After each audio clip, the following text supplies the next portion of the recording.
ben on peut, si tout le monde est... démarrer.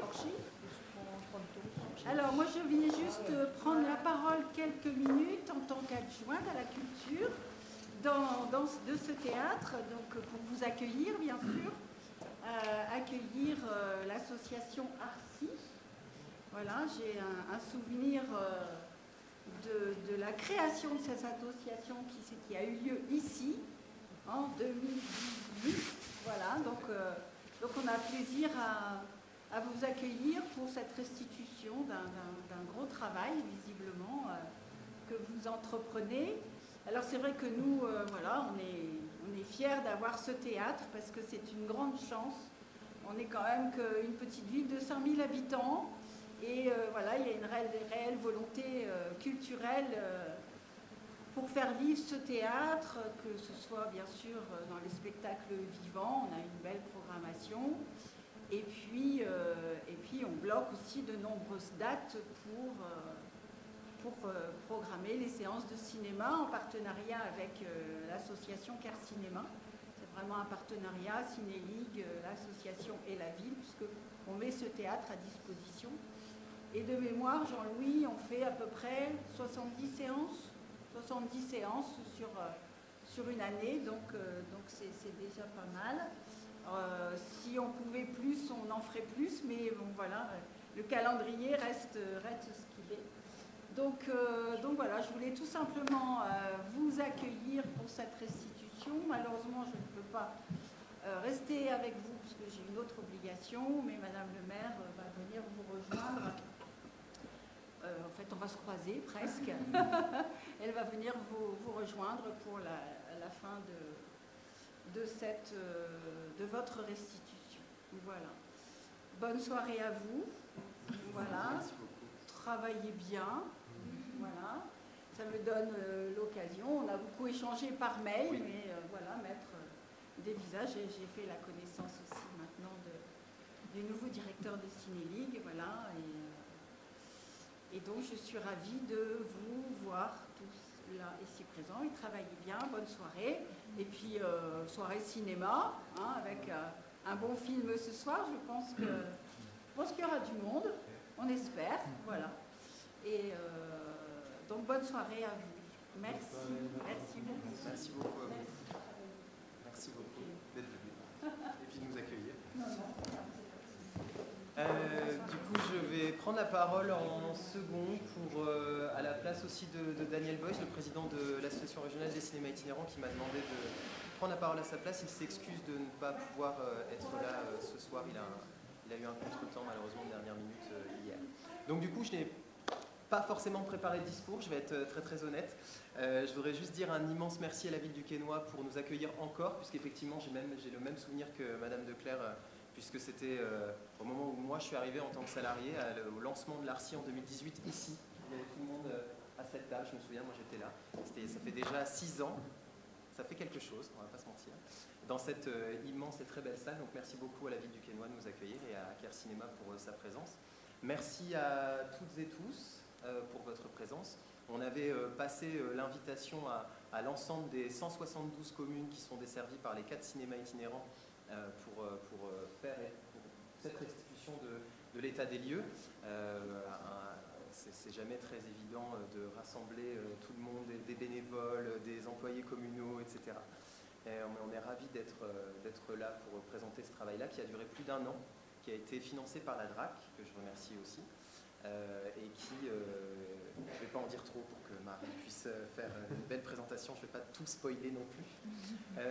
Merci beaucoup au département du Pas-de-Calais d'être présent, et puis on va pouvoir, je pense, démarrer cette restitution qui a des résultats très intéressants. Et puis, je voudrais quand même dire, avant, un immense merci à Marie qui est arrivée il y a 3 semaines et qui a quand même pris en charge cette restitution de A à Z.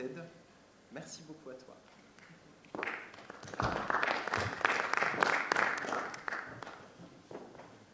Je me permets de vous saluer. Merci encore à toutes et tous d'être présentes ce soir pour cette restitution de l'état des lieux des étudiants des cinémas itinérants dans la région des Hauts-de-France. Alors, l'association régionale des cinémas itinérants de France donc, réunit 4 circuits de cinéma itinérants dans toute la région.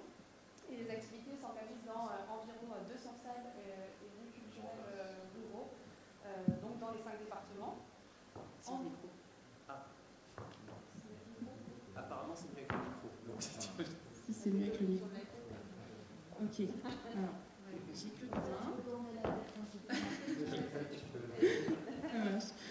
donc en 2023, l'ARCI a lancé donc un état des lieux des équipements des salles des cinémas itinérants afin donc de recueillir des données concernant les besoins d'investissement et en rénovation des salles agréées par le CNC.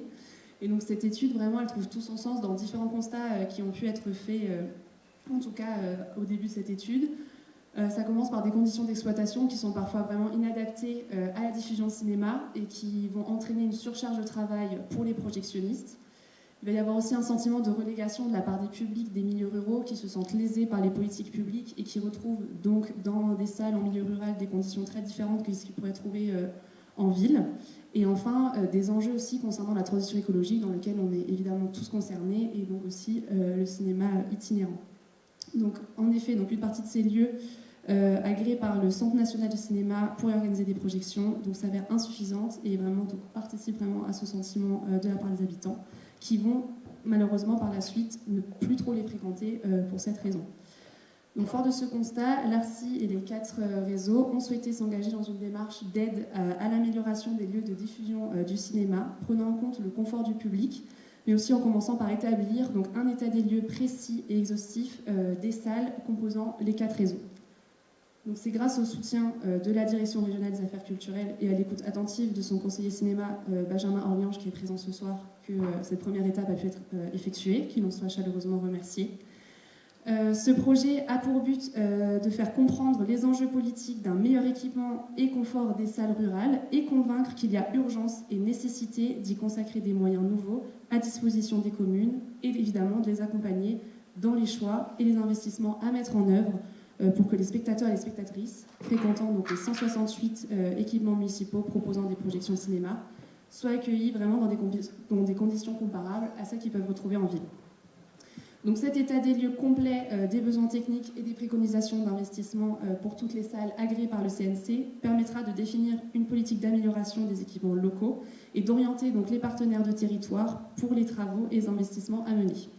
L'objectif est donc d'évaluer aussi financièrement les besoins globaux et d'améliorer la qualité de l'offre culturelle pour les publics des milieux ruraux. Donc pour répondre à cette problématique sur les conditions d'exploitation et la qualité des projections des circuits de cinéma itinérants de la région des Hauts-de-France, l'état des lieux s'emploie à suivre certains critères ainsi qu'une méthodologie que je vais vous présenter. Alors, pour commencer, l'ARCI a été à la rencontre des projectionnistes qui circulent donc dans les 4 circuits. Donc pour vous rappeler, il y en a 5 qui couvrent le réseau Cinéligue Hauts-de-France dans le département du Nord et du Pas-de-Calais, 4 pour le ciné rural donc dans l'Oise et 1 par circuit pour la Somme et pour l'Aisne. Et donc tous ces projectionnistes vont vous couvrir de nombreux points de diffusion dans les différents départements, 62 pour le Nord et le Pas-de-Calais, 77 pour l'Oise, 14 dans l'Aisne et 15 dans la Somme. Donc ces rencontres avec les projectionnistes avaient vraiment pour but de recueillir leurs témoignages et leur avis en fait, sur les salles dans lesquelles ils travaillent. Et donc après avoir identifié vraiment les lieux les plus ingrats, les acteurs de l'ARCI se sont rendus donc, dans plusieurs communes afin d'échanger également avec les partenaires locaux qui accueillent les séances de cinéma. Rappelons juste que ce sont les chiffres qui datent de 2022 pour l'étude de 2023 et donc effectivement il y a certains les chiffres à noter, à retenir que les chiffres datent d'il y a 2 ans en tout cas et que certains ont un petit peu bougé depuis. Comment ? Mais un tout. Et ensuite, donc, pour aller à la rencontre donc, des partenaires locaux, le but donc, aussi de ces différents entretiens était aussi de prendre connaissance des différents équipements qui étaient disponibles sur place, de discuter autour du bâtiment, de sa capacité d'accueil, mais également de l'aide locale, du bénévolat et autres caractéristiques, et donc d'avoir également un regard différent de celui des projectionnistes qui étaient bien évidemment présents lors de ces échanges. L'avis du public a également été recueilli, mais dans des cadres d'échanges plutôt informels, et vraiment leur témoignage a vraiment servi d'appui aussi à l'argumentaire de cet état des lieux. Et donc grâce à ces témoignages, aussi la prise de photographie des salles donc, de ces différentes communes, il est possible de réunir vraiment des données précises que l'on peut ensuite chiffrer et comparer. Donc au total, 33 salles sur les 168 adhérentes ont été visitées. Donc ça va correspondre à 8 salles dans le département de l'Oise, 7 dans le Nord, 9 dans le Pas-de-Calais, 5 dans la Somme et 4 dans l'Aisne. Et donc différents critères ont été pris en compte pour faire cet état des lieux. Donc ça va être l'aide sur place, l'impact écologique, la présence d'écrans et de systèmes son sur place, le temps d'installation et le temps de trajet pour les projectionnistes, le niveau d'accueil du public, l'état du bâtiment, la situation géographique et l'acoustique de la salle, les possibilités de rénovation, également les qualités de l'assise et de l'occultation. Donc je vais commencer par faire un point par département et ensuite je terminerai par un point régional. Donc je me permets de commencer par le département qui nous accueille ce soir, donc le département du Nord qui va être desservi donc, par le circuit de cinéma itinérant Ciné-Ligue Hauts-de-France, dont les actions s'étendent dans 40 communes rurales et périurbaines du territoire. Donc les communes adhérentes au réseau du cinéma couvrent l'ensemble du territoire, avec des villes périurbaines, mais également des communes plus rurales. Le département du Nord est vraiment très engagé dans la promotion de la culture et de l'environnement, avec une politique culturelle et environnementale vraiment dynamique et ambitieuse, dans laquelle les actions de Ciné-Ligue Hauts-de-France s'inscrivent pleinement. Donc Ciné-Ligue Hauts-de-France est un exploitant de cinéma itinérant classé art et essai et labellisé jeune public. Ce réseau composé de 73 partenaires locaux permet aux populations éloignées des centres-villes de bénéficier d'une programmation de cinéma et d'activités culturelles audiovisuelles. Donc chaque année, encore une fois, c'était le chiffre de 2022, Ciné-Ligue organise plus de 700 projections de cinéma et touche environ plus de 50 000 spectateurs et spectatrices. Donc pour commencer, on va parler des supports de projection et des systèmes son, donc encore une fois dans le département du Nord. Donc on peut voir que dans plus de 70% des salles, c'est Ciné-Ligue qui va être chargé de ramener l'écran sur place. Et ça va être à peu près les mêmes chiffres pour ce qui est du système son. Alors qu'avoir un écran sur place reste tout de même essentiel afin d'économiser du temps et de temps de préparation de la séance pour les projectionnistes et donc aussi de rationaliser leur temps de travail. Ils pourraient ainsi le consacrer par exemple à l'accueil du public ou à la possibilité aussi de mener plus facilement des doubles séances sur site en respectant évidemment l'amplitude horaire d'une journée de travail. Notons que l'écran c'est toujours le plus long installé pour les projections.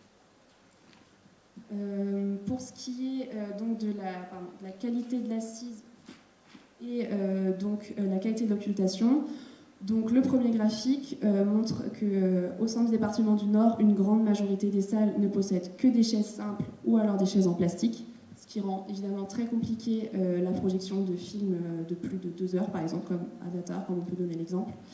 Quelques-unes possèdent des gradins et d'autres des fauteuils, mais cela reste quand même une portion plutôt réduite des salles.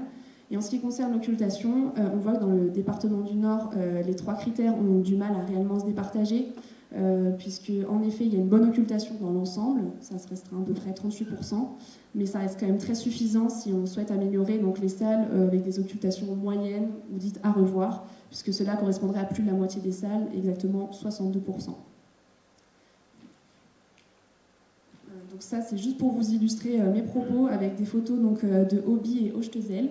Donc on voit bien l'assise plus précisément en bois, qui n'est pas forcément des plus confortables, et également l'occultation qui peut certainement être améliorée. Et on voit par exemple sur la photo en haut à gauche que quand c'est des scènes où la luminosité sera très faible, vu la qualité en fait de l'occultation, en fait on ne voit pratiquement rien sur l'écran. Et enfin, un des derniers critères qui est pris en compte aussi, donc le trajet des projectionnistes. Donc on voit ici que donc, pour le temps à l'aller, pour chaque point de circuit du Nord, et donc en moyenne, il faut 47 minutes pour les projectionnistes pour un aller, donc ça donnera environ 1h34 aller-retour pour une projection. Donc pour continuer, sur le département du Pas-de-Calais, donc c'est aussi un département desservi par le circuit de cinéma itinérant Ciné-Ligue Hauts-de-France. Il y a 25 communes adhérentes dans ce département et ce département est vraiment composé de communes qui peuvent être parfois très éloignées les unes des autres. Le nombre de salles fixes dans ce département est plutôt faible, on en compte environ 25, et de nombreuses villes du coup n'en possèdent pas, et ce qui rend essentiel la participation de Ciné-Ligue à l'accès au cinéma pour tous et pour toutes. Au sujet des supports de projection, il n'y a qu'un quart des salles qui ne possèdent aucun équipement, mais on voit bien ici avec ces graphiques que le Nord et le Pas-de-Calais, en plus d'avoir une même association de cinéma itinérant, partagent également des problématiques et des statistiques similaires, où on voit que le système son est quand même très peu présent, à 68%, et que dans 36% des cas, l'écran est ramené donc, par cinétique. Donc là, je me permets de vous montrer des photos de Dury et de Aubigny-en-Artois, où ici, il va y avoir du matériel qui va être disponible sur place, mais malheureusement qui ne sera pas adapté aux projections de cinéma. Et donc c'est pour ça que les projectionnistes sont obligés, encore une fois, de déplacer leur matériel. Pour ce qui va être de la qualité de l'assise et la qualité de l'occultation, donc sur les différents types d'assises dans le département du Pas-de-Calais, on voit bien que la majorité des salles sont composées, encore une fois, de chaises en plastique. Ça va correspondre à un peu plus de 80%. Il y a ensuite 3 salles avec des fauteuils et une seule avec des gradins. Donc ça correspondrait à peu près à seulement 16% des assises qui restent confortables pour le public. Et ce qui concerne l'occultation, environ une salle sur 2 possède une bonne occultation, 28% c'est plutôt une occultation jugée moyenne, et enfin 20% ont une occultation qui laisse vraiment à désirer. Donc là encore, on a différentes photos. Je me suis permise aussi de mettre la photo de Fockenberg, qui est donc un exemple par la qualité de la projection et du matériel présent sur place. Mais dans d'autres villes comme Croisy ou Dury, par exemple, où on verra que les chaises sont en plastique, ou encore pour ce qui est de l'occultation, ça va être des bénévoles qui vont venir en amont pour aider à préparer et peindre des cartons en noir pour les scotcher ensuite aux fenêtres avant une projection.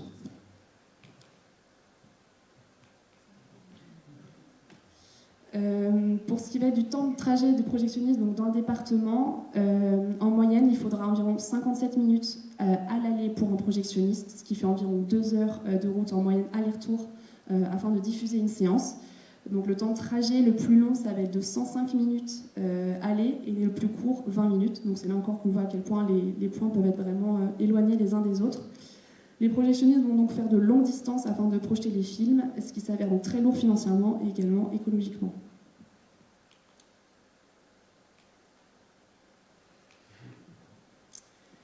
Ensuite, je passe au département de l'Oise, qui compte 693 communes. Et donc ce département est couvert par le circuit de cinéma itinérant Ciné Rural 60, classé art et essai depuis 2018. C'est un circuit qui comprend 87 points de projection et dont 77 qui sont dans le département de l'Oise. Ce territoire est vraiment marqué par une très forte ruralité et de petites communes. Ciné Rural 60 propose également des dispositifs scolaires comme école de cinéma ou encore collège au cinéma. Ciné Rural 60, ça va être une structure de 10 salariés dont la moitié sont projectionnistes. Il y aura un technicien supplémentaire qui va être chargé de tout ce qui est organisation des séances, des plannings des projectionnistes ou même des relations avec les distributeurs afin de faciliter le travail des autres et de permettre à chacun d'avoir vraiment un emploi du temps très défini. Donc, en 2022, la structure a touché 31 000 spectateurs-spectatrices et voilà. Donc, encore une fois, le schéma se répète. Je vais commencer donc avec les supports de projection et les systèmes son. Donc on voit que dans l'Oise, pour presque 2/3 du circuit, il y a une présence d'un écran sur place. Toutefois, il reste quand même 10% des salles qui utilisent des draps ou des toiles, comme on a pu le voir dans certaines salles visitées, ou même voir un mur blanc, ce qui n'équivaut pas toujours à une bonne qualité de projection, parce qu'on peut avoir des prises ou des protections anti-choc sur les murs. J'ai une photo juste après pour illustrer. Et un système son n'est présent que dans 6,5% des salles du réseau, et il va être parfois non utilisé par habitude, puisque les projectionnistes ont l'habitude de ramener leur système son. Ils vont plutôt utiliser celui qui ramène plutôt que celui qui est présent sur place. Donc là, c'est des photos de Ansovillé et de Bresle. J'ai mis une flèche, mais au cas où, là, il y a une grosse prise en plein milieu de l'écran. Et à côté, donc j'ai montré une salle qui était un peu plus équipée, même si on voit aussi là la qualité de l'assise qui n'est pas forcément optimale. Ce qui est donc ma transition, pour l'assise et l'occultation. Donc si l'occultation est bonne dans environ 3/4 des salles, on ne peut pas en dire autant de l'assise, où ce serait plutôt en fait l'opposé. Dans la grande majorité des salles, le public est assis sur des chaises en plastique, voire des chaises en bois ou en fer. Et donc seulement 16% des salles, salles sur 77 dans le département sont dotées de sièges vraiment confortables. Donc là, je me suis permise de montrer la salle de Anseauvilliers qui donc comporte des gradins plutôt confortables, mais à côté des villes comme Sauvigny ou Berthecourt, où là ce sera des chaises en plastique ou même des chaises en bois. Pour ce qui est du temps de trajet des projectionnistes, en moyenne, donc, les trajets vont durer 40 minutes, ce qui fait à peu près 1h20 aller-retour. Et certains trajets ne prennent donc qu'une vingtaine de minutes, tandis que d'autres, ça peut aller jusqu'à plus d'1 heure de trajet. On voit que le plus long, il est à 1h19. Pour le département de l'Aisne, donc ça va être un département qui va être particulièrement isolé des infrastructures cinématographiques classiques des milieux urbains. C'est la Fédération départementale des maisons des jeunes et de la culture de l'Aisne qui se charge de proposer l'offre culturelle et cinématographique en milieu rural dans ce département. Le circuit développe donc des rencontres et des interventions autour des films, mais également des ateliers d'éducation à l'image, ainsi que des séances en plein air, comme à peu près dans tous les circuits. Le circuit se déplace donc dans différentes communes de l'Aisne afin de proposer des projections régulièrement et aussi généralement donc dans des salles municipales, mais également dans n'importe quel autre lieu adapté à la projection de films. Donc l'objectif est, comme pour tous les autres circuits, de rendre le cinéma accessible pour toutes et tous, et notamment pour les habitants et les habitantes de zones rurales éloignées des grands centres urbains. L'Aisne est desservie donc par ce circuit avec 14 points de cinéma itinérant, mais il va y avoir un seul projectionniste qui va assurer les séances dans tout le département avec une centaine de projections pour presque 4000 spectateurs et spectatrices touchés donc, en 2022. Il s'occupe, donc le projectionniste, des appels avec les distributeurs, des contacts avec les communes, de l'installation du matériel, de son et même aussi des entretiens et enfin des diffusions des séances. Donc, contrairement aussi à Ciné-Ligue Hauts-de-France et à Ciné Rural 60, les circuits de l'Aisne et de la Somme, que j'évoquerai aussi, ne disposent pas de chariots élévateurs pour leurs projecteurs. C'est peut-être en évolution, mais ils sont donc posés sur une table ou même des fois dans l'Aisne en équilibre sur des raxons. Et il y a également un médiateur cinéma qui jusqu'à présent a été mis à disposition par l'ARCI à hauteur de 21 heures par semaine, qui intervient donc dans l'organisation et l'animation de séances pour accompagner donc le circuit de l'Aisne et de la Somme. On est reparti pour le même schéma. Donc pour ce qui va être des supports de projection, donc certaines salles aussi dans ce département donc, vont utiliser des murs spécialement repeints en blanc pour la diffusion de films.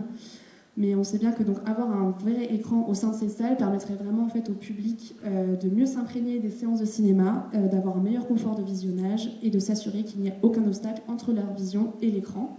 La qualité de projection donc, va être vite compromise lorsqu'on utilise des murs blancs pour différentes raisons, les ombres ou encore des variations de luminosité. Ils peuvent même aussi parfois jaunir et proposer un contraste de couleurs.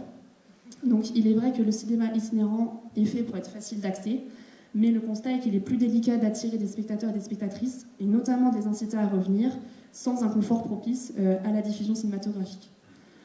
Et dans le circuit, seule une seule salle dispose d'un système son. Et comme j'expliquais tout à l'heure, par habitude, le projectionniste va se déplacer avec ses enceintes et il va les utiliser donc pour chaque séance, même dans la salle où le système son est présent. Donc un investissement des systèmes son adaptés aux salles permettrait d'alléger le temps de travail aussi du projectionniste.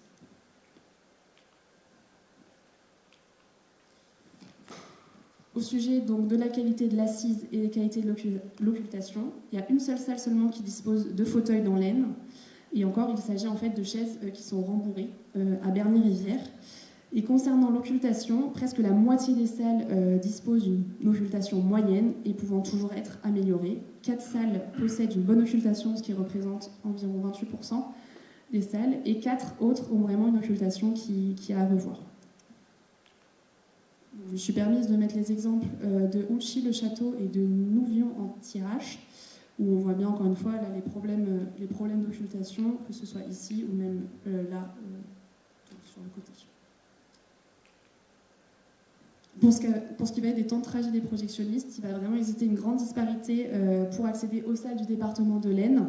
Le trajet le plus court va être de 20 minutes et le plus long d'1h15, ce qui donne en moyenne 48 minutes de trajet à l'aller et donc une moyenne de 1h36 minutes aller-retour pour la diffusion d'une séance. Et enfin, le département de la Somme, qui compte environ 782 communes, dont des centres urbains, et dont la préfecture aussi, le département Amiens. L'accès au cinéma dans le département n'est pas simple en dehors des centres urbains, sans faire de longs déplacements. Le circuit donc, est porté par la fédération départementale des MJC de la Somme. Il comporte donc 16 communes, dont une qui n'est active que pour les séances école de cinéma ou collège et cinéma. En 2022, on a compté plus de 4600 spectateurs et spectatrices touchés et qui ont pu bénéficier donc, des séances de cinéma sur le département. La Somme et l'Aisne vont aussi avoir un mode de fonctionnement plutôt similaire, puisqu'il ne va y avoir qu'un seul projectionniste qui va s'occuper des appels avec les distributeurs, des contacts avec les communes, de l'installation du matériel, de son entretien, etc. Et encore une fois, donc, il n'y a pas de chariot élévateur pour ce circuit. Et là, encore une fois, un médiateur est mis à disposition par l'ARCI à hauteur de 21 heures semaine, même si d'autres personnels de la Fédération régionale des MJC intervient parfois dans l'activité de manière plus sporadique. Donc, ce qui va être des supports de projection et des systèmes son. Donc, le graphique sur la présence de matériel dans la Somme montre une opposition totale en fait, entre le support de projection et le système son. Il ne manque que 3 écrans sur les 15 points de cinéma itinérant dans la Somme. Contrairement donc, au système son, on peut voir que c'est plus des 3/4 où il n'y a pas de système son présent sur place. Donc là, ici, ce sont des photos de Avennes-Chaussois et Rosières-en-Santerre pour vous montrer que donc, les enceintes sont bien ramenées par les projectionnistes et que ce n'est pas le matériel disponible sur place.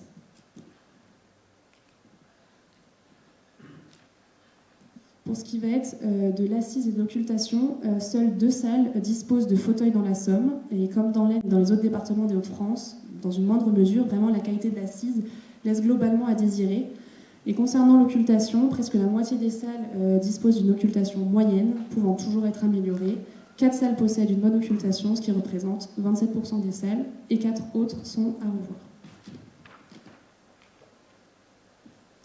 Donc ici, ce sont des photos de Beaucaine et de Montsûrs pour vous montrer encore une fois l'occultation qui n'est pas toujours propice. Alors je me permets de préciser que Beaucaine aussi c'est dans un ancien silo, donc c'est aussi quelque chose de particulier et qui sera aussi à prendre en compte si jamais des rénovations ont lieu. Et à côté, donc c'est pour vous montrer aussi l'assise vraiment des chaises de bois qui sont vraiment pas confortables.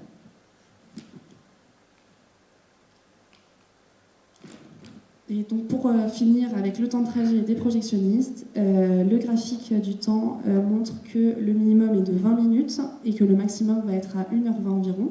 Donc en moyenne, ça représente 57 minutes de trajet à l'aller pour le projectionniste, donc environ 2 heures aller-retour pour la mise en place d'une séance.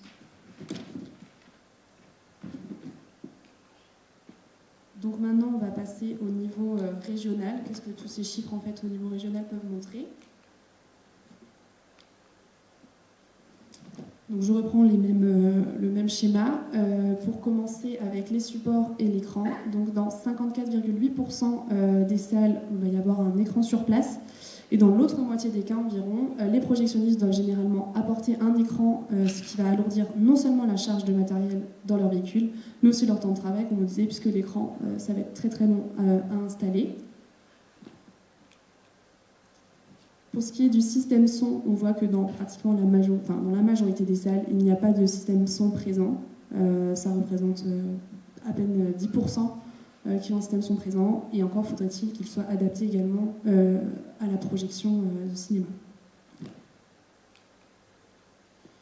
Et enfin, pour ce qui est de l'occultation et de l'assise, 56% des salles bénéficient d'une occultation propice à l'activité de diffusion.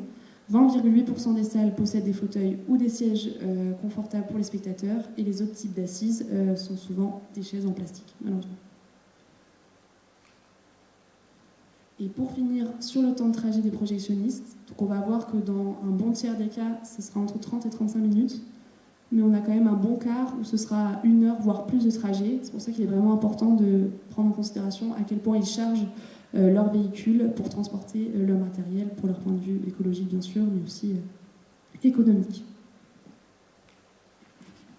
Donc, je me permets de conclure donc cet état des lieux qui va vraiment rendre compte en fait, des conditions parfois inadaptées dans lesquelles les partenaires locaux accueillent les publics, mais aussi dans lesquelles les projectionnistes peuvent travailler. Les entretiens menés donc, avec les différents partenaires locaux montrent vraiment une réelle volonté de leur part d'améliorer donc, les conditions de projection pour leur public, puisqu'elles contribuent évidemment à la fréquentation des salles. Sur conseil des projectionnistes, vraiment les bénévoles ou les employés communaux prennent le temps d'installer des rideaux occultants ou alors, comme j'ai pu le montrer précédemment, installer des cartons peints en noir scotchés aux fenêtres. Mais les conditions d'exploitation ne sont vraiment pas optimales tant que des moyens financiers ne seront vraiment pas consacrés à la rénovation des salles et à leur équipement. Par exemple, si des écrans et un système son étaient déjà installés sur place, les projectionnistes pourraient prévoir 2 séances dans la même journée sans que leur amplitude horaire ne dépasse le cadre légal. Le matériel aussi apporté par les projectionnistes alourdit considérablement les véhicules pour leurs déplacements qui vont donc consommer davantage. Et dans le cadre d'une transition écologique, il n'est vraiment plus envisageable de faire des longs trajets avec un matériel aussi lourd alors qu'il pourrait déjà être présent sur place. Le déplacement de matériel aussi lourd augmente également les risques d'accidents du travail et ne permet plus aux projectionnistes les plus âgés de poursuivre leur travail sans que leur mission ne soit réaménagée. Donc cet état des lieux permet également de constater que plusieurs salles ne sont pas isolées et ne bénéficient pas de chauffage ni de climatisation. Donc cela contribue non seulement à l'inconfort des spectateurs et des spectatrices, mais également des projectionnistes pendant leur travail. La participation donc, à la transition écologique constitue une vraie motivation partagée par les élus locaux des communes concernées. Et les différents entretiens menés avec les partenaires locaux montrent également une forte volonté donc, de leur part vraiment d'améliorer la fréquentation dans leur lieu. Il est évident que les équipements communaux ne servent pas uniquement aux projections cinématographiques. De nombreuses autres activités socioculturelles sont également organisées dans ces salles. Donc les rénovations qui pourront être effectuées permettraient non seulement une nette amélioration des conditions de projection, mais également de toutes les autres activités organisées par les communes. Donc cette restitution permet de lancer donc, la phase 2 de cet état des lieux avec au départ 2 préconisations. La première, ça va être d'équiper les salles qui en font la demande d'écrans, de systèmes son et d'assises confortables, mais également de rénover les bâtiments afin de permettre une meilleure occultation, une meilleure isolation et des températures acceptables pour le public, mais également pour les projectionnistes.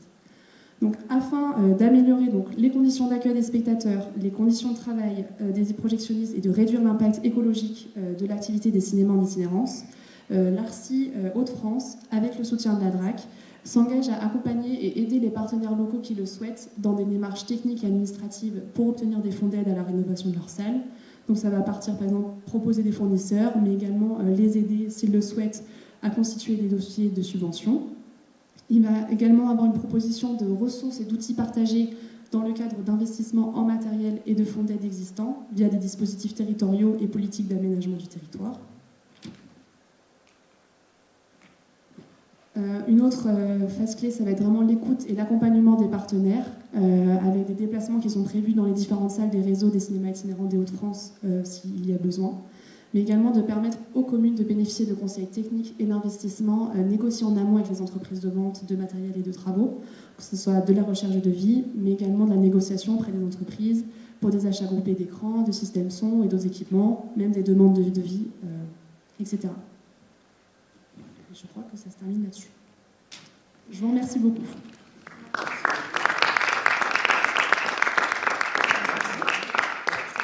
Le micro, non, moi j'ai une voix qui porte, je pense que j'aurais pas besoin de micro. Merci beaucoup pour cette présentation.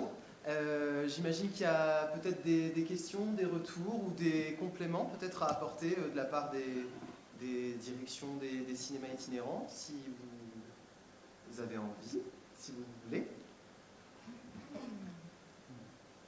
Ah oui, Benjamin. Merci. Oui. C'est allumé.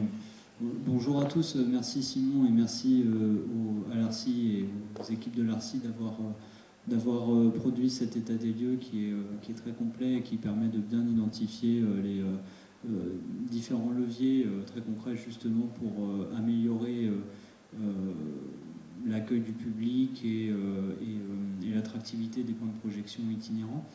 J'ai une question qui est presque une question rhétorique et je m'en excuse, mais compte tenu du lieu où on se trouve en tout cas, est-ce que vous avez pu établir une corrélation entre une salle qui serait particulièrement bien équipée, d'après vos critères, sa politique d'animation et sa fréquentation? En effet, oui, effectivement, de toute façon, le fait qu'une salle soit bien équipée attire du public et... oui et non, dans le sens où on essaie de toute façon, le principe et le but des cinémas itinérants, c'est de proposer une action culturelle dans absolument tous les lieux et de s'adapter aux lieux aussi, sans oublier le fait qu'on peut en effet participer à proposer aux communes de rénover leurs salles, de bien s'équiper pour que ce soit plus simple pour les projectionnistes. Après, on propose des animations, en tout cas pour tout un réseau, et des accompagnements de séances pour tout un réseau. Après, évidemment, on s'est rendu compte aussi qu'il y avait plus de spectateurs dans des salles qui étaient propices à la diffusion de cinéma. Je pense que c'est le cas du théâtre des Trois Chênes, c'est pour ça que je disais que la question était un peu rhétorique et il y avait peu de pièges derrière, mais tant que j'ai le micro, je me permets de le garder, puisque simplement, alors pas tellement pour faire de l'autopromotion, c'est pas le but, mais en tout cas vous rappeler que la ministre de la Culture, lors de sa prise de fonction, a lancé une grande consultation qui s'appelle le Printemps de la ruralité et qui est ouverte aux habitants des territoires ruraux, aux collectivités ainsi qu'aux associations territoriales dont vous faites peut-être, en tout cas pour les circuits itinérants je le sais, mais en tout cas dont vous faites peut-être pour les autres parties. Et je vous invite, puisque cette consultation est ouverte jusqu'à la fin du mois, à la compléter ou en tout cas à la renseigner si vous le souhaitez. Puisqu'on est ici dans un projet plus spécifiquement tourné vers le cinéma, il n'y avait pas forcément de lien au moment où l'ARCI a proposé de travailler sur cette question avec la DRAC, mais en tout cas ce sont un projet qu'on soutient et qu'on est très content de voir aboutir, en tout cas pour sa phase 1, qui rencontre plus largement cette consultation qui place les territoires ruraux au cœur d'une réflexion sur la place de la culture dans ces territoires de façon plus large. Donc, je voulais rappeler ce point également, souligner, puisque c'était mis en conclusion, que la phase 2 qui a d'ores et déjà été lancée, en tout cas pour ce qui concerne le soutien de la DRAC, je ne prête pas l'attention d'avoir mis une confusion dedans, mais le soutien ne porte pas sur de l'investissement en matériel, puisque le soutien de la DRAC porte plutôt sur le projet d'accompagnement des points de projection et des équipes qui les animent dans le rehaussement des conditions d'accueil du public, qui, pour moi, j'en formule l'hypothèse, mais en fait participe justement à l'attractivité de ces points de projection où la fréquentation n'est pas l'alpha et l'oméga, mais en tout cas c'est un indicateur tangible qui nous permet de mesurer de mesurer à quel point l'équipement peut compter, je dirais, dans le fait que, oui, à proximité de chez soi, on peut aller au cinéma pour assister à une projection organisée par l'un des 4 circuits qu'on compte dans la région. Voilà, puis je lâche le micro. Merci beaucoup. Merci beaucoup. Oui, effectivement, le soutien de la DRAC n'est pas à viser de rénover les salles, bien entendu, mais plutôt de participer à lancer justement cette phase 2 en accompagnant les salles de projection qu'ils souhaitent. Donc il y a évidemment des réunions de territoire qui vont être mises en place là sur les prochaines semaines, même je dirais, sur chaque département pour aussi présenter un petit peu les résultats auprès des communes adhérentes au cinéma itinérant, mais aussi pour leur présenter cette phase 2 et leur dire qu'on est là pour les accompagner et que les recherches en équipement, en investissement en tout cas, sont déjà lancées par nous. On a d'ailleurs récemment trouvé surtout récemment trouvé des chaises, des super chaises hyper adaptées qui s'emboîtent, qui s'empilent et qui sont très rembourrées, qui sont rouges, qui ne sont pas très chères et pas très lourdes, enfin bref, qui remplissent absolument tous les critères. pour les PV de sécurité, etc., elles s'accrochent entre elles, etc. Enfin, voilà, ça coche toutes les cases. Donc c'est le rôle de l'ARCI, en tout cas, dans cette phase 2, justement de préconiser des investissements, d'aller vers les communes et de trouver aussi les financements qui sont possibles via les intercommunalités et via tout ce dont on parle depuis quelques mois entre nous déjà, entre les cinémas itinérants et les financeurs. C'est le but, évidemment, de cette phase 2 qui est en cours. Dans l'ordre de parole, très bien. Je vais proposer à Jean-Louis Thomas, président de CARE Cinéma et secrétaire de Cinéligue, de prendre la parole. Merci. Merci à vous. Merci, bonjour à tous. Je profite pour saluer Monsieur Vienne, ici présent, vice-président de la communauté de communes, chargé de la culture, entre autres, hein, pas que de la culture, mais qui est déjà un vaste programme, mais pas que. Écoutez, on était ravis d'entendre le reste de l'étude. On y apprend beaucoup de choses. Parce que c'est vrai qu'il n'y a qu'à partir d'une étude de ce type-là, très, très factuelle, très détaillée, qu'on peut avoir une idée très précise de la situation. Donc ça vient d'un état des lieux, c'est un vrai état des lieux, de tous les lieux concernés d'ailleurs. Alors c'est vrai que, vu du Quesnoy, j'ai un peu de... Enfin, je vous avoue que sur certaines photos, j'ai rajeuni de 30 ans, hein, parce que, pour la petite histoire, la ville du Quesnoy adhère à Cinéligue, qui ne s'appelait pas Cinéligue à l'époque, qui s'appelait Ciné-Promo, depuis 1991. Et en 91, à partir de 91 à 95, année où ce théâtre s'est ouvert, l'année prochaine s'est ouvert, les films ont été projetés dans une salle municipale, pas loin d'ici, avec des chaises en plastique, avec un projecteur qui clique, et voilà, c'était comme ça. Mais je voudrais, enfin, de l'expérience qu'on a eue, après le théâtre s'est créé, il n'y a pas des théâtres partout, il n'y a pas des salles comme celle-là partout, c'est évident. J'en ai bien conscience. Hein. Ça a été un choix aussi, hein, de le faire. Hein. L'équipe municipale de l'époque pourrait très bien décider de ne pas le faire. Hein. Donc c'est un choix. Hein. Donc, mais je voudrais lancer aussi un message à travers l'étude, peut-être à tous ceux qui gèrent aujourd'hui des lieux de ce type, de ne pas se décourager. Il ne faut pas se décourager, il faut continuer, il faut créer de la fidéliser, il faut fidéliser le public.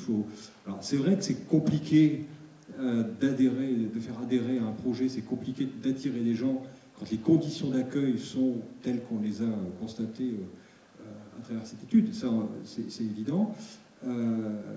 Mais il ne faut pas...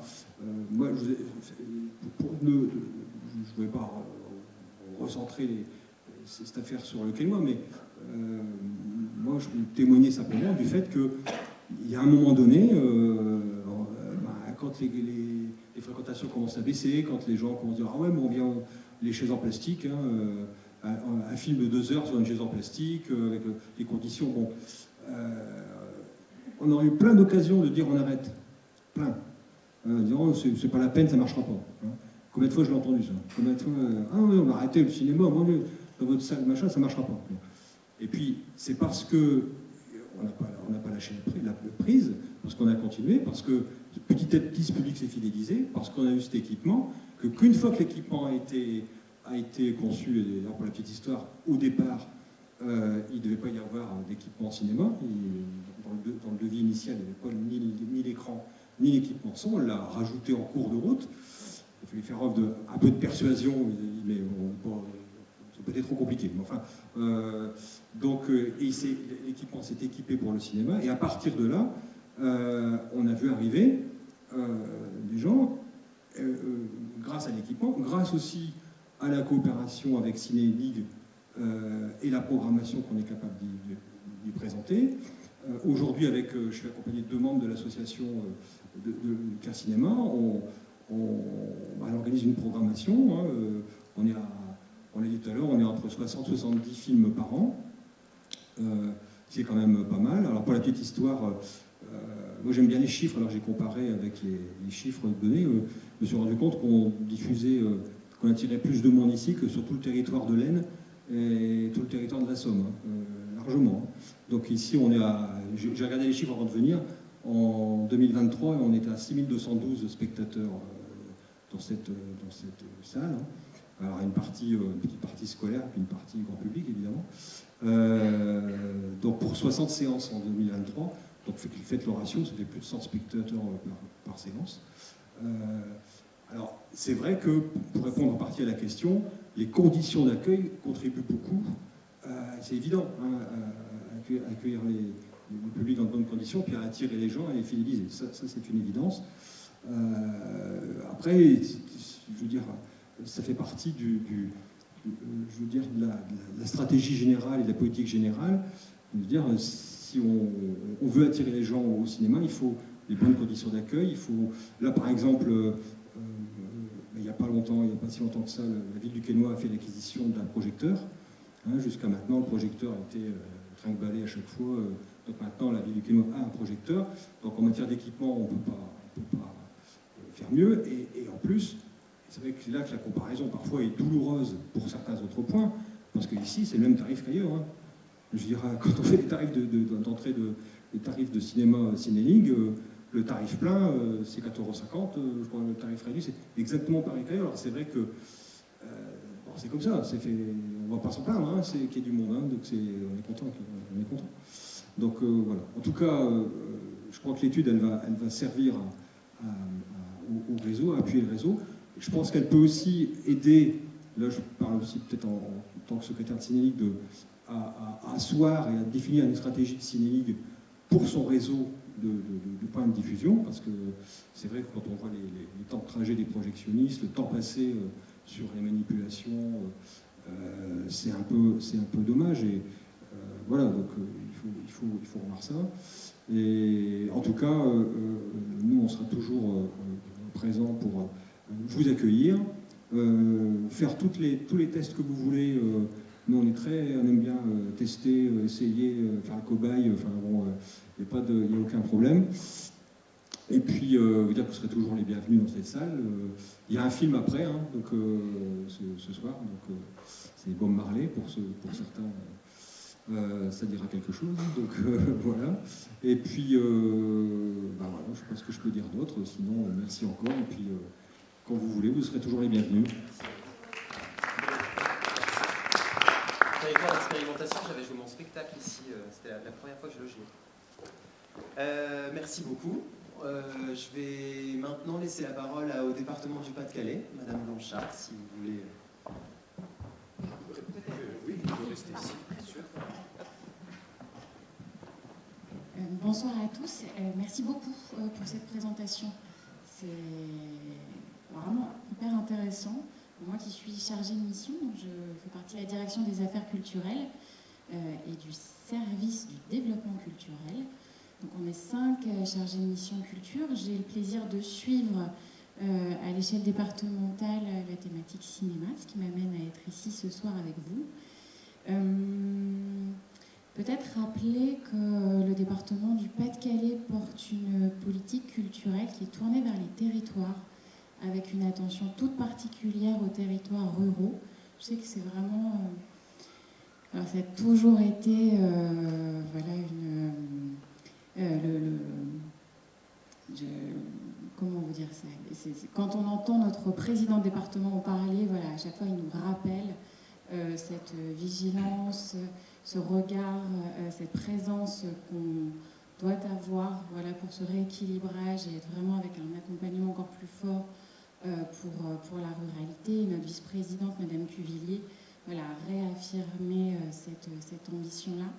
Elle est d'ailleurs, juste pour vous partager qu'on est dans un moment un petit peu particulier chez nous, notre vice-présidente a souhaité réaffirmer, reposer certains principes de la politique en passant une grande délibération de cadre, ce qui m'amène ce soir à avoir... Voilà, je ne peux pas vous parler de tous les dispositifs et de certaines actions qui étaient les nôtres, puisqu'elles sont pour l'instant un petit peu mises en sommeil. L'idée de cette politique est plutôt voilà, de poursuivre les actions, mais voilà, comme je le disais, on sera amené à en rediscuter, parce que c'est un petit peu... Voilà, on est dans une posture un petit peu particulière. En tout cas, on est heureux d'être partenaire de Cinélique depuis de nombreuses années. Je ne sais pas combien, mais il me semble que ça fait un bon moment. Et juste... Oh bah mot Pour tout ce travail d'irrigation qui est mené dans les territoires assez éloignés du Pas-de-Calais, et puis aussi sur tout ce travail d'éducation aux images. C'est important, je pense aussi de le rappeler. Donc effectivement, un accompagnement financier, mais je pense on en a un peu échangé. En tant que chargé de mission, on est amené à suivre des grands territoires. Moi, par exemple, je suis sur l'Arajois et le Ternois. Et donc, on peut être un bon relais pour travailler avec vous s'il y a besoin, pour vous mettre en relation avec... Est-ce que des fois, il faut repasser un échange intercommunal? Donc, voilà, on a aussi des habitudes de travail. Alors, je sais que vous avez déjà des contacts, hein, c'est pas ça, mais si à un moment, on peut être facilitateur ou réfléchir ensemble par rapport à notre vision qui est la nôtre, en équipe, on sera toujours un plaisir de prendre ce temps-là avec vous. Très bien, merci beaucoup. On sait que l'argent, voilà, tout ce qui est financement, ça peut toujours amener des complexités. En tout cas, cette mission d'accompagnement, on fait toujours avec un grand plaisir. Donc, n'hésitez pas à nous solliciter. Nous sommes là pour ça.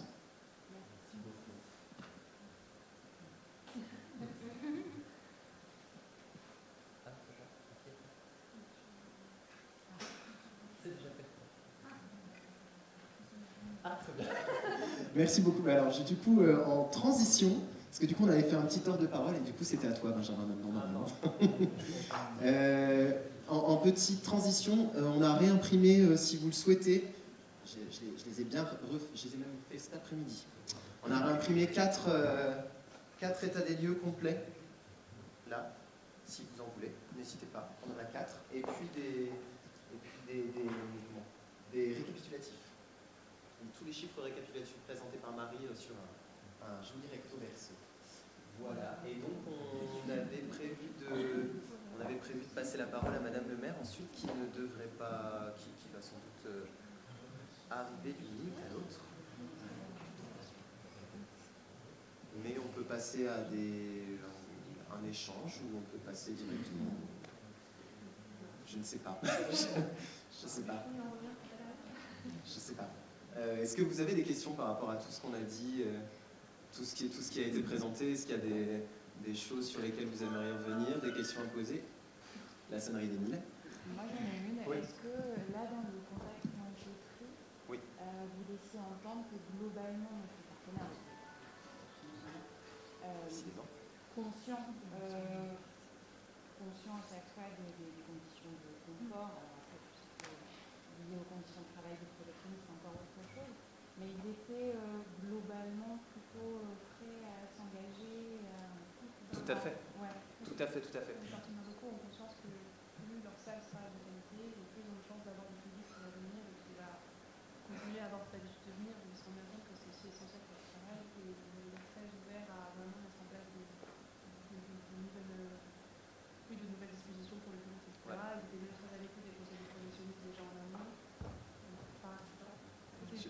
Des conseils des projectionnistes venaient, et donc en plus quand il y a eu des échanges, ce qui sortait, c'est qu'ils étaient vraiment, qu'ils avaient envie en tout cas d'aller vers le plus, en tout cas pour le public. Parce que comme aussi dit, ils se rendent bien compte qu'au-delà des projections de cinéma dans certaines salles, ça améliorait tout le confort de toutes les autres actions qui peuvent proposer tout au long de l'année. Et c'est pour ça qu'ils sont vraiment utiles. Comme on sait que là, les conditions financières se tendent en ce moment, c'est vrai que les mots de rénovation pour faire un petit peu peur, mais je trouve que ça veut dire positif, tant que l'ambition après, ça reste une vraie volonté. Ouais. Pour tout ce qui est financier, c'est pour ça qu'il y a aussi ce travail en amont de leur apporter entre guillemets toute la liste de ce qu'on a pu au niveau de côté, qu'on a trouvé que sur telle subvention on peut avoir tel revenu, etc. Vraiment leur donner aussi envie de le faire en leur disant que c'est pas une difficulté qu'on leur rapporte en plus, mais au contraire que du bénéfice. Je Je n'aurais pas dit mieux moi-même. C'est exactement ça. Non, dans les 33 salles qui ont été visitées, comme le disait Marie tout à l'heure pendant la présentation, on a vraiment senti un élan de la part des partenaires locaux qui, de toute façon, proposent énormément de... Enfin, qui sont très friands à chaque fois des actions proposées par les cinémas itinérants, mais qui font plein d'autres choses dans leurs salles. Et donc, c'est dans ce sens aussi que les entretiens se sont déroulés avec eux. On a beaucoup entendu aussi, oui, mais on fait du cinéma, si on veut rénover, ce système son, est-ce qu'il sera adapté aussi à ce qu'on propose à ce moment-là? Est-ce que l'écran, il ne va pas gêner quand on fait le tournoi de ping-pong dans cette salle-là aussi, ou quand on accueille le centre de loisirs à un moment donné? Il y a toutes ces questions à prendre en compte, et le but de cette phase 2 aussi, c'est d'être très d'individualiser le travail avec chaque commune. Mais on a senti une vraie volonté de leur part et aussi une certaine fierté à chaque fois de nous dire bah oui, mais là en fait on a rénové ça l'année dernière, ça on l'a rénové il y a 3 ans et vous voyez c'est quand même nettement mieux. On a acheté des rideaux. Voilà, non mais exactement, on a acheté des rideaux qui sont plus occultants et puis vous voyez, moi cet exemple je leur sors à chaque fois mais parce que je le trouve génial, Dury à Dury où les employés communaux peignent les cartons en noir. Je trouve ça génial en fait. Et je trouve que cet exemple-là, il fait aussi état d'une volonté de partenaire, d'un dynamisme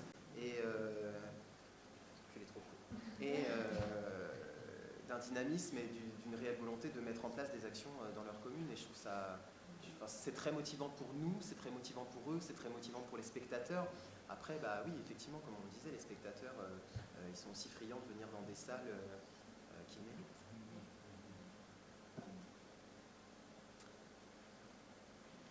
Oui. Juste une remarque à l'attention, comme il y a une représentante de ce qu'on appelle les grands financeurs. J'en profite et je vais en abuser. Mais cette question-là du développement du cinéma milieu rural, tout le monde est d'accord, hein, tout le monde dit à peu près la même chose, c'est formidable, c'est super, il faut continuer, etc. Après, nous, on regarde les budgets, les moyens, et là, évidemment, il y a des réalités qui s'imposent. Hein. Et cette affaire-là, je pense qu'il faut la prendre par les deux bouts. Je m'explique. C'est très bien qu'il y ait une réflexion sur l'amélioration de la qualité d'accueil des lieux. Il en faut, on l'a vu, c'est indispensable, c'est clair. C'est pas discutable.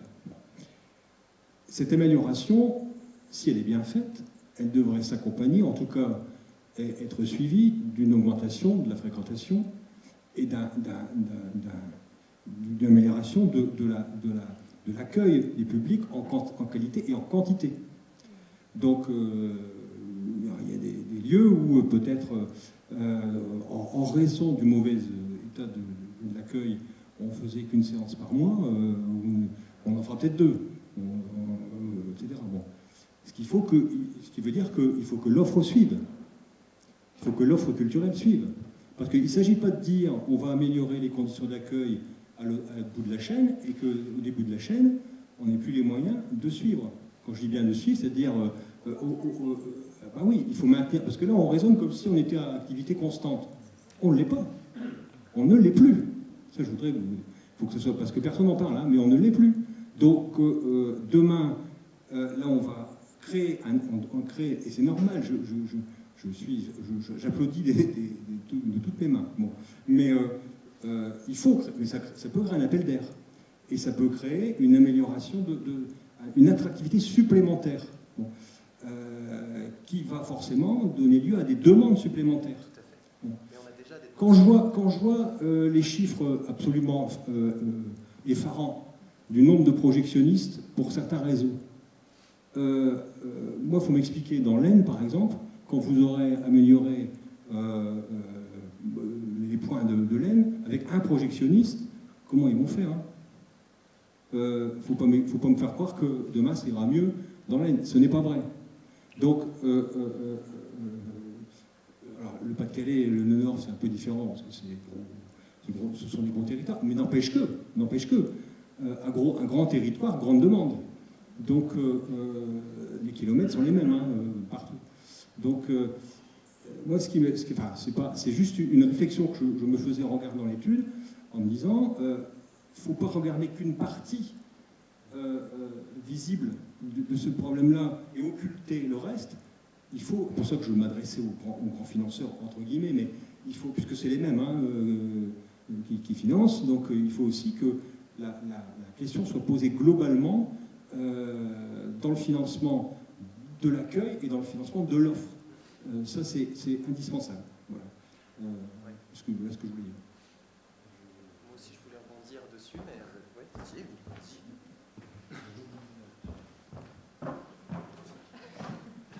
Oui, c'est juste pour compléter ce qu'a dit Jean-Louis, puisqu'on se voit. Moi, je suis trésorier de Cinéligue, et c'est vrai que Cinéligue, on a toujours eu le problème de refuser des communes qui ont envie de rentrer dans le réseau, même quelquefois avec des salles qui sont très bien équipées. Là, quand on voit que c'est l'étude sur 2022, c'était marqué que Cinéligue se basait sur 5 projectionnistes, mais maintenant c'est sur 4. Voilà, donc parce que justement, il y a les équilibres budgétaires qui sont de plus en plus compliqués pour les associations, sachant que nous, circuit itinérant, les 4, le plus gros poste, c'est la masse salariale. Ça représente à peu près 70% du budget.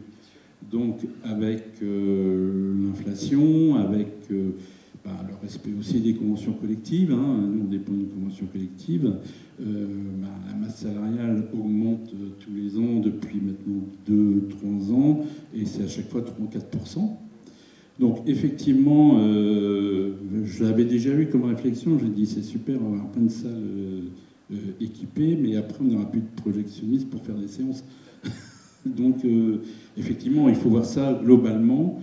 Et après, ce que je pourrais dire sur tout ce qui a été dit là, par l'ARCI, c'est qu'il faut manipuler avec précaution le mot rénovation, parce qu'il y a des compétences qu'on n'a pas. Il peut y avoir une rénovation, c'est simplement de la peinture.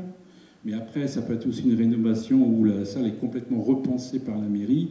Et l'expérience que j'ai, puisque j'en ai quand même pas mal d'années sur Cinéligue, c'est que certaines communes faisaient une grosse rénovation de sa salle, mais ne nous interpellaient pas pour avoir les conditions techniques pour faire des séances.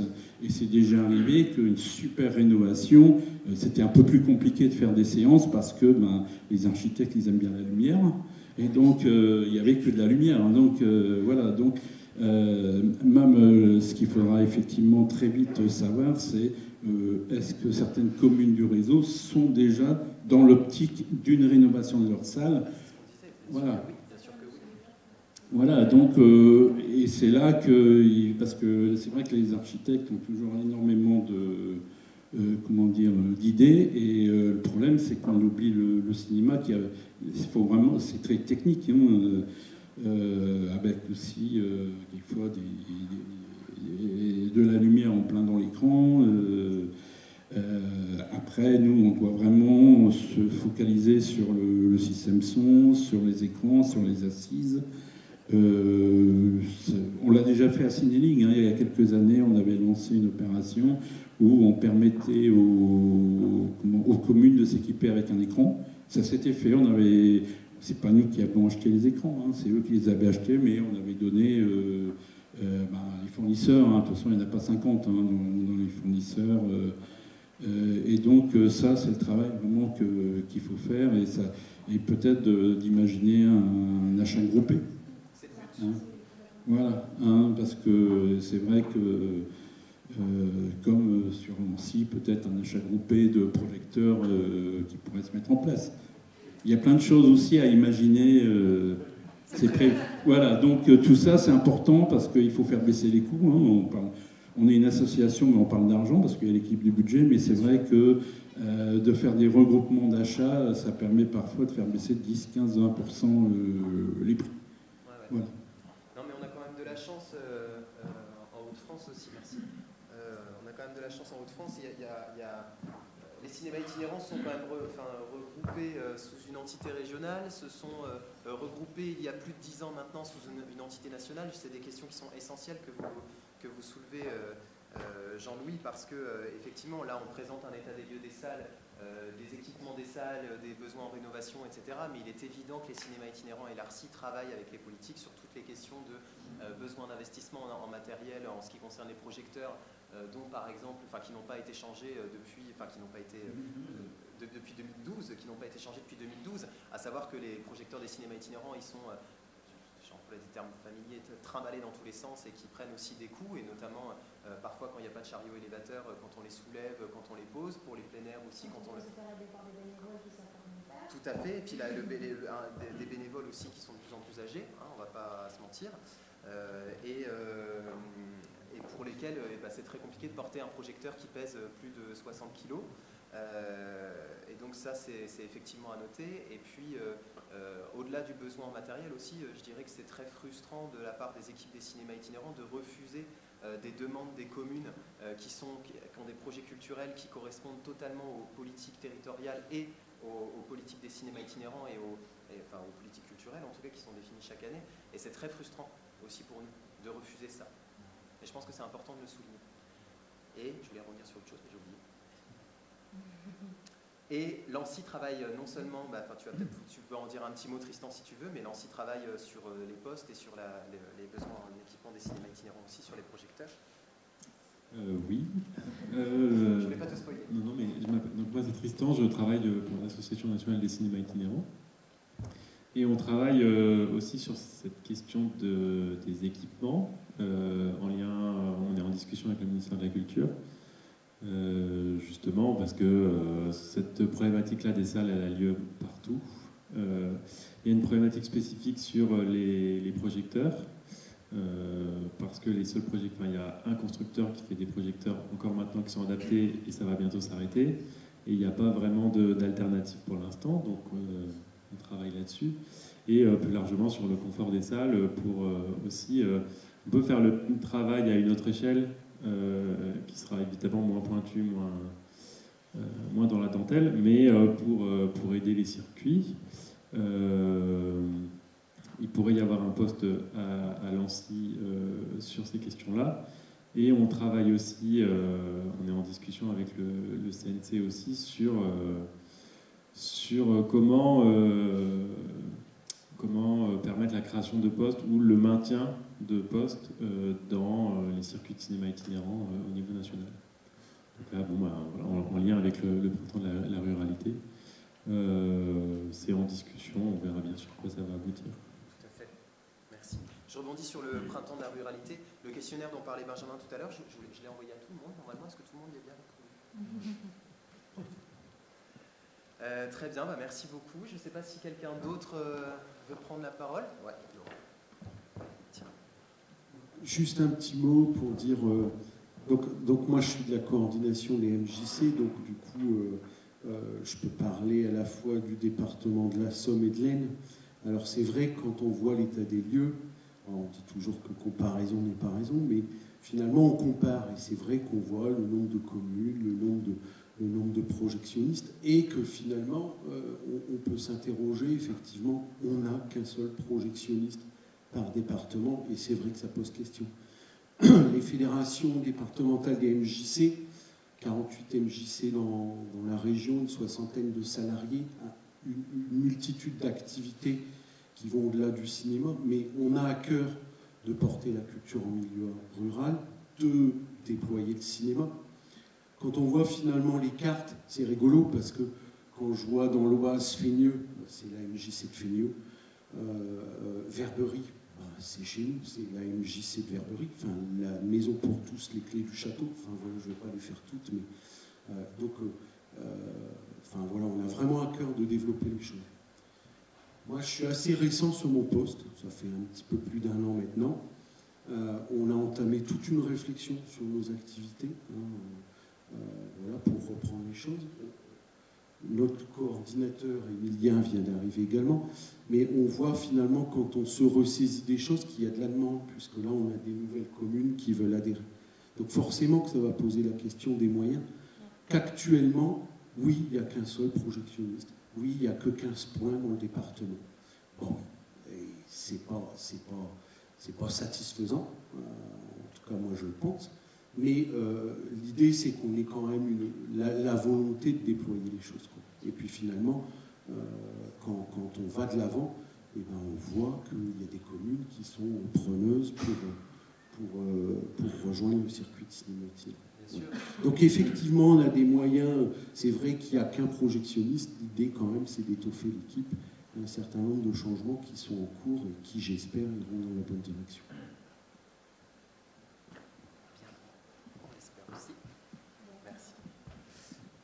Mais oui, effectivement, c'est ce qu'on se disait, c'est que les communes, on a énormément de demandes de la part des communes de toute façon d'intégrer les circuits de cinéma itinérants parce que l'activité plaît de toute façon, faire de la diffusion culturelle, de l'action culturelle autour de l'éducation à l'image, faire partie des dispositifs, etc.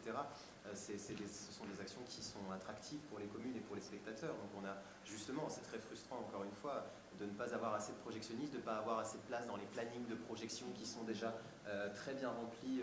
Et je pense que le collègue projectionniste à l'étage pourrait en témoigner. Les salles sont... Les plannings sont bien remplis, bonsoir. Et du... Et voilà. Après le printemps de la ruralité, il y aura l'été des nouvelles subventions. Non, il y a déjà l'été culturel. L'automne. Presque une nouvelle subvention. Presque une nouvelle subvention. Bon, on a tous monté des dossiers pour l'été. J'ai pas d'annonce à faire, mais simplement l'été culturel a été lancé en 2020. C'est pour ça que je disais ça. 2020, oui, c'est vrai. Ouais, 2020. Voilà. Juste pour rebondir par rapport au projectionniste, c'est sûr qu'il y a évidemment ce manque de moyens qui est là et qu'on ne peut pas ignorer, mais je pense aussi que quand des projectionnistes viennent pour... s'ils voient qu'ils sont dans une association qui met des choses en place pour faciliter leur travail aussi et mettre des conditions de travail optimales, forcément il y a peut-être plus de chances aussi que, du coup, de développer le nombre de projectionnistes qui vont être présents dans ce circuit s'ils voient qu'en tant que projectionnistes, ils sont aussi considérés, que ce soit dans leur temps de travail, mais aussi dans leur qualité de travail. Donc je pense que c'est quelque chose qui va évidemment dans les deux sens, dans le sens où s'il y a beaucoup de travail, évidemment, c'est les projectionnistes qui suivent, mais en même temps, c'est bien aussi de dire à ces projectionnistes-là que malgré la quantité de travail, ils sont dans des circuits qui les soutiennent, qui leur proposent aussi des moyens d'avoir dans des circuits, dans des salles, qui les prennent en considération et qui font en sorte que leur travail se fasse au mieux. Je pense que évidemment, ça va dans un sens, mais les deux se répondent en fait, je pense.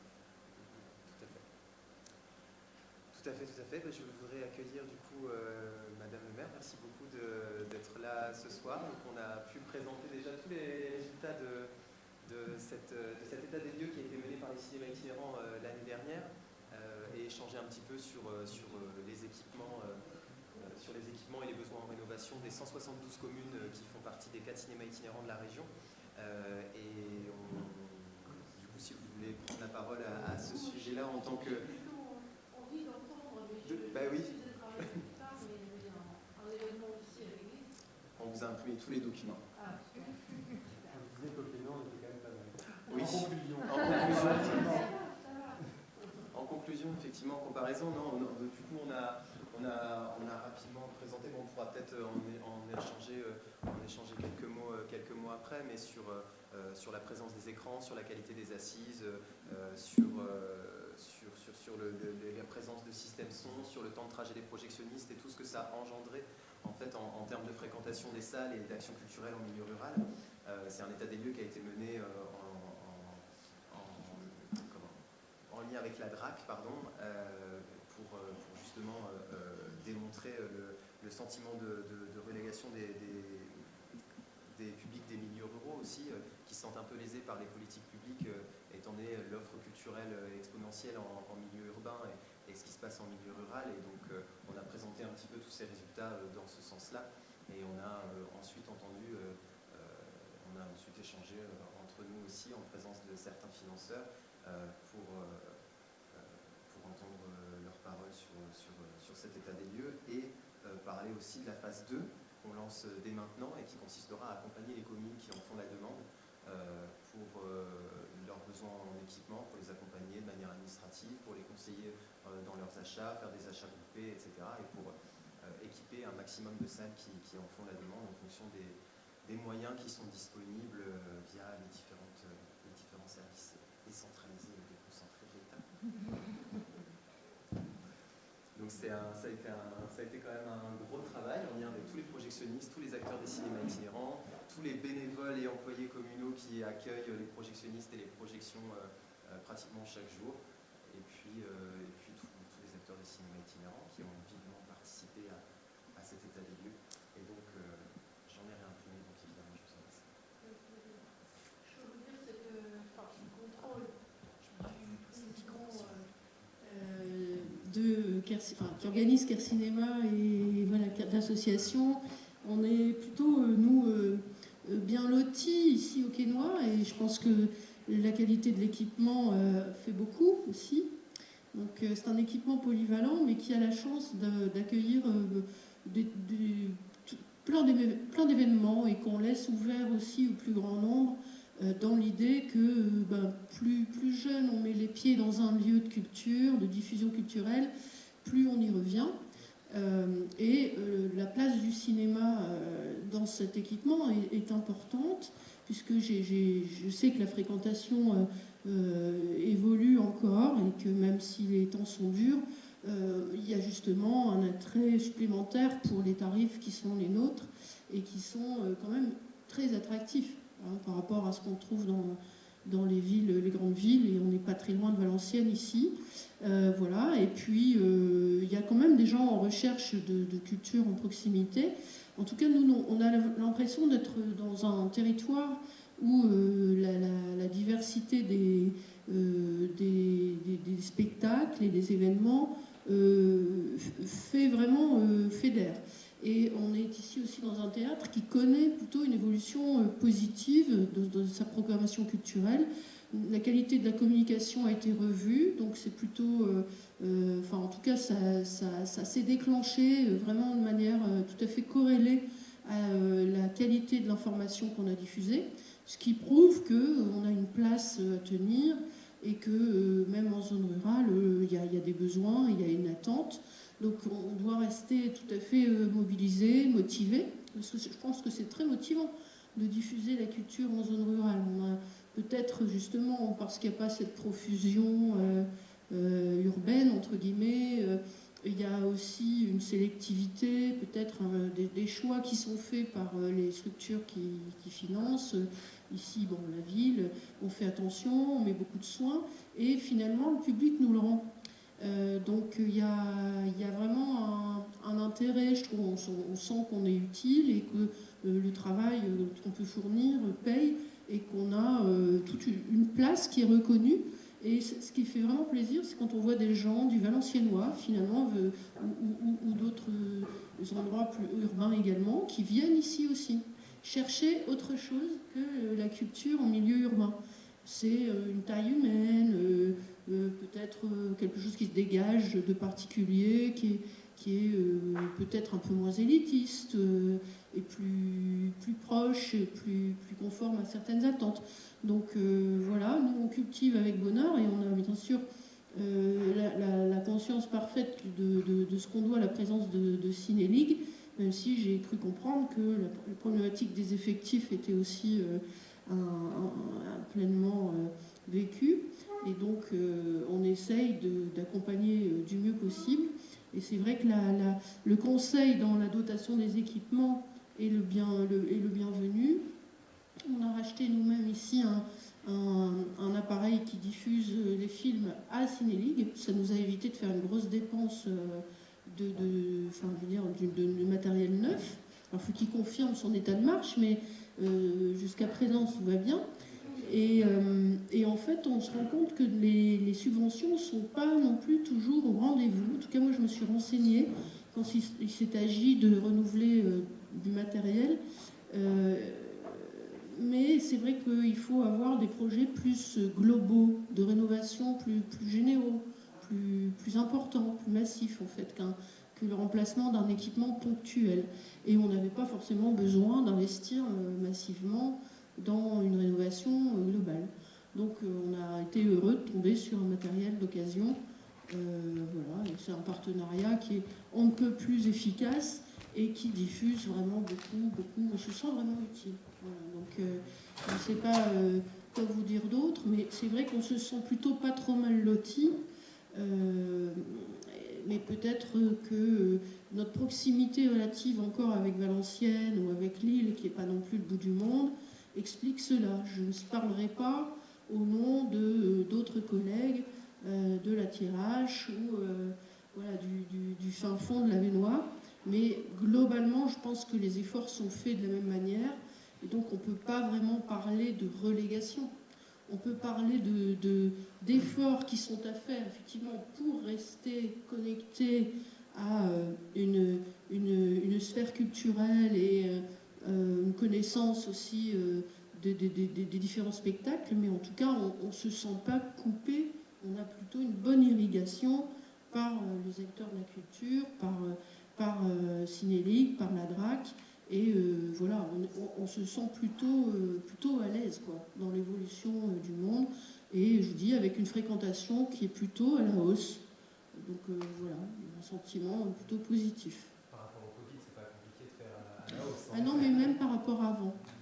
Même par rapport à... Ah ouais. Enfin, en tout cas, je ne sais pas pour le cinéma, mais pour le théâtre, globalement, on a plus de fréquentation. Le cinéma, de manière nationale, on est à peu près égal à 2019, là, dans les chiffres nationaux. Voilà. Merci beaucoup. Pour rebondir un petit peu sur ce que vous dites, effectivement, je pense qu'on peut parler... Qu'est-ce qu'il y a? Ah, faut qu'on... D'accord. Ok, très bien. Je ne reviens pas. Merci beaucoup, en tout cas, pour votre parole et d'être participé. Je vous invite à aller dans le hall pour